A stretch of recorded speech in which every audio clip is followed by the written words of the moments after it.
Hey everyone, in this screencast we're going to talk about two features for pane management. One is stacked resize, which allows us to resize multiple panes into stacks, and the other is pinned floating panes, which allows us to define floating panes as being always on top or to pin them. First, we're going to look at a practical example of my personal workflow of how to use these features like in a practical setting. And then we're going to delve deeper into the stacked resize feature so that you can understand better how it works and how to take advantage of it for your workflows. So let's jump right in. I am a Rust developer and I use Vim to develop, but this, like these features can benefit you no matter what you do. I'm just giving an example of my personal workflow. So if this is not you, like you can adapt it to whatever it is you do in the terminal. So let's open some file. Here I have Vim open to some file in the Zellij code base. I can edit it and do all of the things. Now let's say I want to open a second file and see them side by side. So I'm going to do Control P to enter into pane mode and then R to split right. And now I have another terminal pane here in which I'm going to open a different file. Let's say this one. Now I can see both of them side by side, edit them to my heart's content. If there is a line that is too long, for example, and I want it to see it better, I can do Alt plus to temporarily enlarge this pane and look at the line, and then do Alt minus to make the pane smaller again. Of course, in the other direction as well. You get the picture. And here comes the stacked resize feature, because if I do Alt plus twice, 1, 2, then Zellij will stack these panes for me. We can see here on the bottom that I have the other pane here, and I can do Alt J or Alt down arrow to navigate to it, and it's part of the stack. I can navigate through panes with Alt arrows or Alt HJKL at your preference. If I press now inside this stack Alt N, it will open a new pane for me in the stack. I can run htop in it, do Alt N, run cargo test to run my tests, whatever I would like to do. I can page through these panes and go one after the other, etc. But let's say I want to have my tests on the right. So I'm going to close these extra panes, and now I'm going to split the whole stack vertically. So I'm going to do Control P R to split right, and the whole stack was split, and I have a new pane here. In this new pane, I'm going to do cargo test in order to run my tests as I edit my files.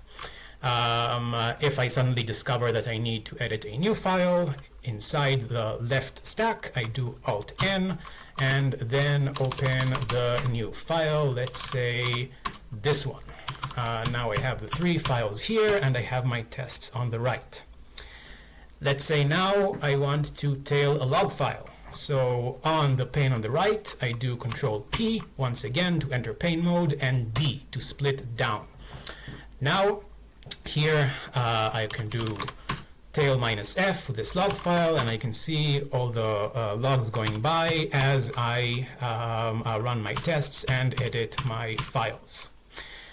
I can also do Alt plus to stack the log file and the tests into a separate stack on the right. And here I can also, of course, add more panes. Here I'm going to add, let's do watch exec cargo check, which will check my syntax for me and run again every time I save a file. So I'm going to this file and I will enter a syntax error here and save the file. And now cargo check is checking my syntax and will in a moment yell at me that I did all these terrible things. So let's say now I want to work on this file that I'm in specifically for a while. It's kind of crowded to do it here, so I can do Alt plus and Alt plus again to turn all the panes on screen into one stack, and then I can see it almost full screen.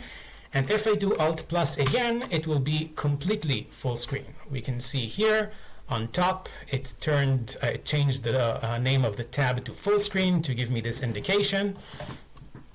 And all the other panes are hidden.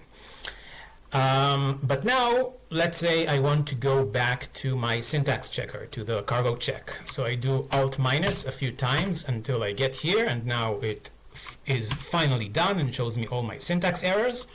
But it will be kind of annoying to jump back and forth, like do Control PF to turn this directly into full screen, and Control PF again, or go like through the pluses.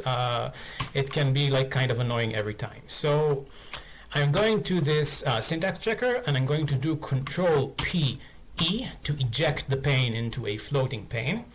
Then we can see on the bottom right that the floating pane surface is shown, and I am told that I need to press Alt plus F to hide it. I toggle it on and off with Alt F. And then here I'm back to my file. I do Alt plus a few times to make it full screen, and I toggle the floating pane to show me my syntax checker as I'm working. However, we can do one better. We can pin this pane. I can click here with the mouse to add the plus to the pin on the top right of the floating pane, and then I go here back to my editor window, and the pane stays on top. I can also do this with the keyboard, toggle it with Control PI on and off. And here, let's move it with the mouse to the top right of the screen so it won't be in the way, and now we can edit the file. I'll remove this syntax error and save again, and our syntax checker now tells us that everything is okay. So this is kind of the practical example of how we use this feature. Now I'm going to go into the theory of how stacked resize works, so that you can know what to expect and know how to take advantage of it in your workflows. For that, I'm going to open a new tab with Control TN, and here I'm going to open many panes just non-directionally with Alt N until I have many panes on screen, just for the sake of demonstration. And then here I'm going to navigate to the middle pane once again with Alt HG key L or Alt arrow keys, and here I'm going to do LL to see the contents of the directory so that we can recognize this pane as we're resizing and moving things around. Now I'm going to press Alt plus, and we see that it stacked it with the pane above. The reason that it stacked it and didn't resize it is that it didn't have any place on screen to resize to 30% of the screen, which is generally what you would want when resizing stuff in order to see more. So instead, it stacked it with the nearest pane. So here it stacked it with the pane above, and we can navigate through them with Alt HJKL. And I'm doing Alt plus again, and it stacked it with the pane below again, and here we see we suddenly have this whole stack. I'm doing Alt plus again. We stacked the pane to the left, and now we have an even bigger stack, and to the right, and Alt plus again, and now our stack takes up the whole screen. Here, if we do Alt plus again, then the pane will be full screen once more.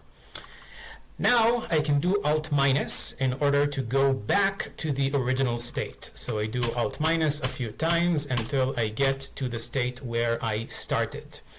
This will work so long as we are focused on the same pane and didn't make any changes on screen, like adding new panes. It's like kind of an undo chain.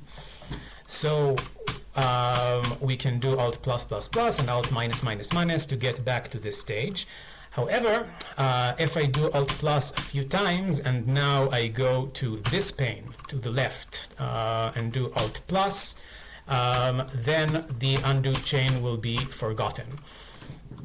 Let's maybe a clearer example. I'll do it like on screen, and then I'll focus a different pane. And now when I do Alt minus, then Zellij started breaking up the stack below me. So the undo chain is forgotten and our changes are lost. Of course, the panes are still on screen, no program was removed or anything, but we can't easily go back to the original state.